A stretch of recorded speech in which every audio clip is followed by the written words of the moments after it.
Frasa saudara tua digunakan Jepang dalam melakukan pendekatan sosial politik yang akan mengangkat derajat bangsa Indonesia dan membebaskan Hindia Belanda dari cengkraman penjajah barat, menjadikan Jepang lebih cepat diterima.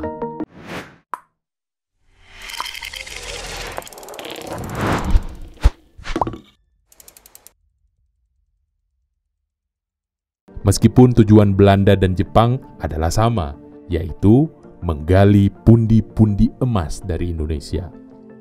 Politik saudara tua Jepang dalam menjanjikan kemerdekaan dan memuluskan segala rencana pengerukan sumber daya di Indonesia meliputi beberapa hal, yaitu yang pertama, pembangunan infrastruktur di berbagai bidang yang melibatkan banyak sekali tenaga rakyat atau padat karya atau romusa. Yang kedua, dibentuknya bala tentara cadangan, Seinendan, Keibodan, Heiho, yang berujung dibentuknya pembela tanah air atau PETA.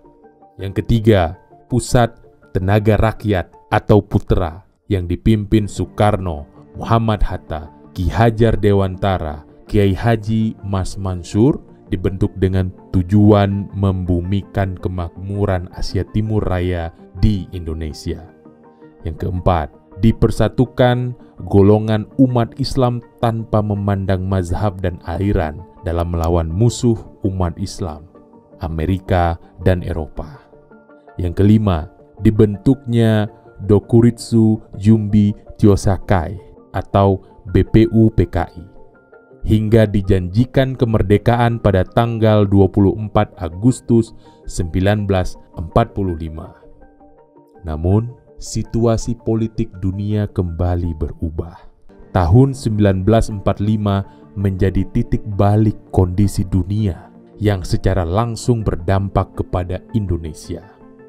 Jerman takluk di tangan sekutu dan Jepang remuk redam oleh Little Boy dan Fat Man yang dikirim ke Hiroshima dan Nagasaki oleh Amerika dengan korban jiwa lebih dari 220.000 orang.